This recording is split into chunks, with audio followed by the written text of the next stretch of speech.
दोस्तों, अभी तक आपने देखा था साल 2006 में यूनिवर्सल स्पेस एजेंसी ने 3 बहादुर एस्ट्रोनॉट्स को मंगल ग्रह पर भेजा था।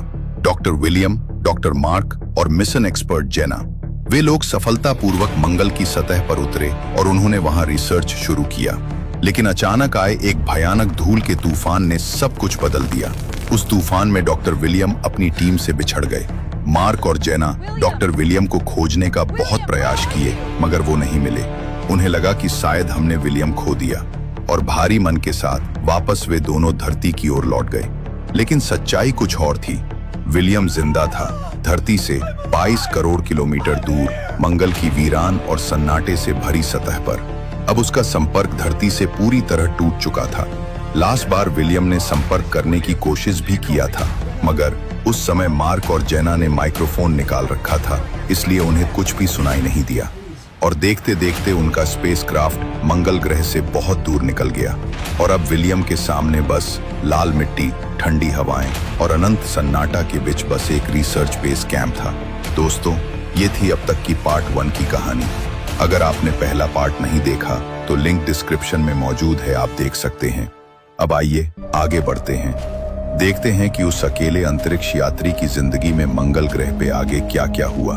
क्या वो वापस लौट पाया या फिर मंगल ही उसकी नई दुनिया बन गई। विलियम थका हुआ, निराश, बस एक उम्मीद के सहारे आसमान की ओर देख रहा था। उसे लग रहा था शायद उसकी टीम वापस आएगी, शायद कोई सिग्नल मिले और शायद वो फिर से अपनी धरती पर लौट सके। लेकिन घंटों तक उस वीरान सतह पर बैठे रहने के बाद भी उसे कोई उम्मीद नजर नहीं आई। सिर्फ ठंडी हवाएं, उड़ती लाल मिट्टी और आसमान में झिलमिलाते छोटे छोटे तारे, मानो पूरा ब्रह्मांड उसे चुपचाप देख रहा हो पर कोई जवाब न दे रहा हो। और विलियम के चारों तरफ फैला था सिर्फ सन्नाटा, ऐसा सन्नाटा जो दिल को चीर कर रख दे। वो आसमान की तरफ देखते हुए बोला, क्या मैं सच में अकेला रह गया हूँ इस मंगल ग्रह पे? क्या अब मैं कभी भी धरती को नहीं देख पाऊंगा? ये सब सोचकर वो चिल्लाने और रोने लगा, मानो जैसे अंदर से टूट रहा हो। थक हार कर वो घंटों जमीन पर पड़ा रहा, लेकिन फिर उसने अपने आप को संभाला और खुद से वादा किया, मेरी जब तक सांस है, चाहे कुछ भी हो, मैं जिंदा रहने की कोशिश करूंगा। और इसी के साथ शुरू हुई मंगल ग्रह पर एक इंसान की जंग, अपनी सांसों और उम्मीदों के लिए। मंगल की ठंडी हवाएं उसके सूट से टकरा रही थीं। विलियम अब पूरी तरह अकेला, चारों ओर सिर्फ लाल मिट्टी, चट्टाने और आसमान में उड़ती धूल की परतें उसके सामने थे। विलियम धीरे धीरे अपने बेस कैंप की ओर बढ़ता है। सोलर पैनल्स पर धूल जम चुकी थी, कम्युनिकेशन डिवाइस काम नहीं कर रहा था और उसके पास अब 230 दिन की ऑक्सीजन और 3 बॉक्स फूड थे। वो अपनी एक डायरी में लिखता है, Day 28 on Mars, communication lost, still no signal from Earth, trying to survive। रात होते ही तापमान एक बार फिर से -30 डिग्री सेल्सियस तक गिर जाता है। विलियम एक कोने में बैठा अपनी फ्लैशलाइट बंद कर देता है ताकि बैटरी बची रहे। बाहर से आती सर्द हवा की आवाज मानो किसी रहस्यमयी ग्रह की चीख जैसी लग रही थी।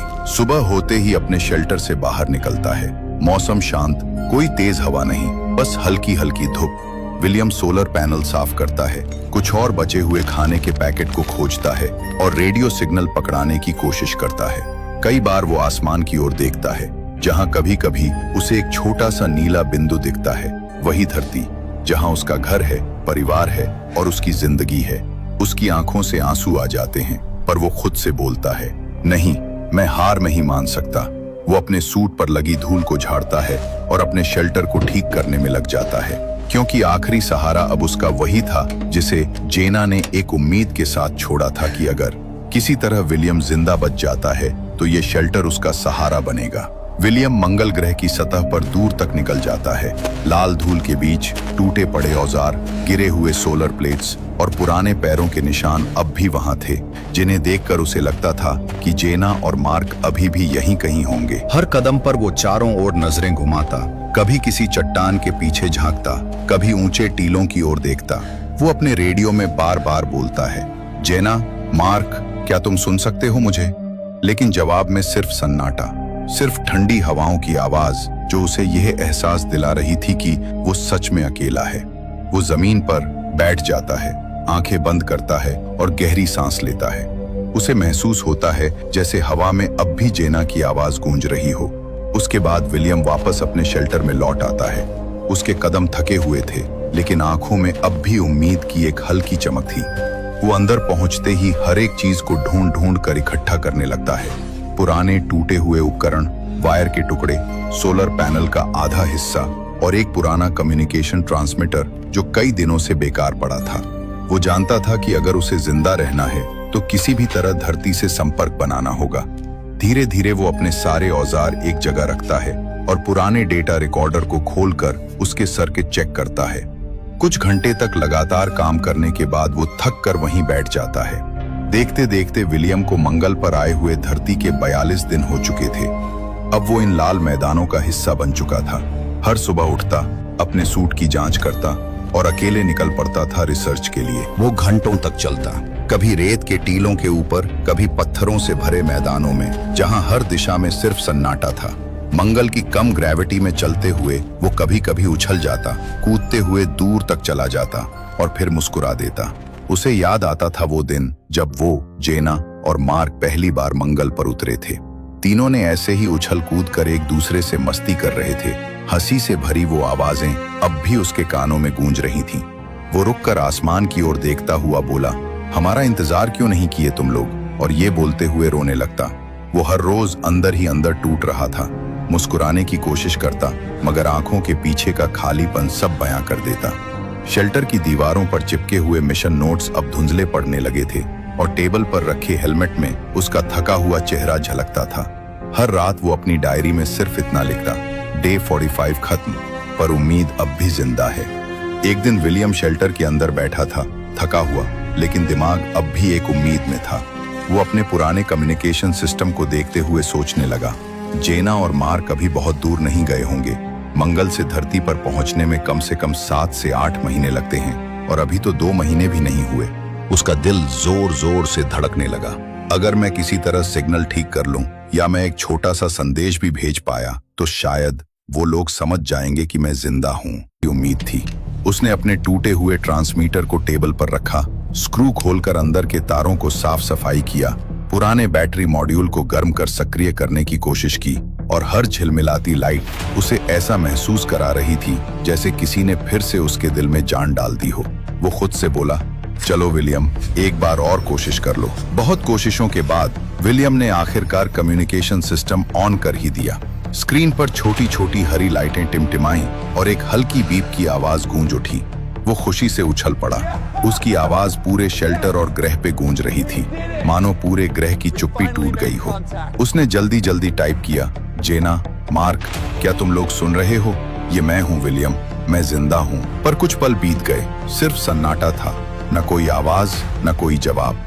धीरे धीरे उसके चेहरे की मुस्कान मिटने लगी। सिस्टम की स्क्रीन पर एक लाइन चमकी, no response, receiving channel offline. वो कुछ पल के लिए चुप बैठा रहा, फिर धीरे से बोला, उनका कम्युनिकेशन सिस्टम बंद है। जब तक वो लोग मार्स का ट्रांसमिशन ऑन नहीं करेंगे, मैं उन्हें कोई संदेश नहीं भेज सकता। वो हताश निराश सर पे हाथ रखकर बैठ गया। खुशी का वो पल अब उदासी में बदल चुका था। वो स्क्रीन की ओर घंटों तक देखता रहा, जैसे उम्मीद कर रहा हो कि अगली बीप उसके नाम की हो। उस दिन के बाद से विलियम हर रोज उस पुराने कम्युनिकेशन सिस्टम के सामने बैठता। कभी वो स्क्रीन को घूरता, कभी पुराने हेडफोन कानों में लगाकर कुछ सुनने की कोशिश करता। हर बीप, हर शोर, हर सिग्नल उसे ऐसा लगता, शायद इस बार जेना की आवाज होगी। इंतजार करते करते अब 63 दिन बीत चुके थे। वो रोज उसी कुर्सी पर बैठता, उसी स्क्रीन को देखता, लेकिन अब उसकी आंखों में पहले जैसी चमक नहीं थी। उसने अपनी डायरी खोली, कलम उठाई और धीमे हाथों से लिखा, I have tried everything but now I am giving up. शब्दों के साथ जैसे उसकी सांस भी भारी हो गई। शेल्टर के अंदर अब हर चीज शांत थी, सिर्फ हवा की हल्की सरसराहट और मशीनों की ठंडी गूंज। वो कुर्सी से उठा, धीरे धीरे बाहर निकला और लाल रेत पर बैठ गया। उसने आसमान की ओर देखा और धीरे से बोला, शायद अब मैं कभी धरती पे नहीं जा पाऊंगा। और अचानक उसे वो पल याद आया जब उसने स्पेसक्राफ्ट में मुस्कुराते हुए कहा था, मैं वहां जाकर खेती करूंगा। उसने हल्की हंसी ली और खुद से बोला, शायद अब वही वक्त आ गया है। वो शेल्टर के अंदर लौटा, जहां धूल से ढके हुए सैंपल बॉक्स रखे थे। उसने धीरे धीरे कुछ मंगल की मिट्टी ली और उसमें थोड़ा सा धरती की मिट्टी मिलाया, जो वो साथ लाया था बस सैंपल टेस्टिंग के लिए।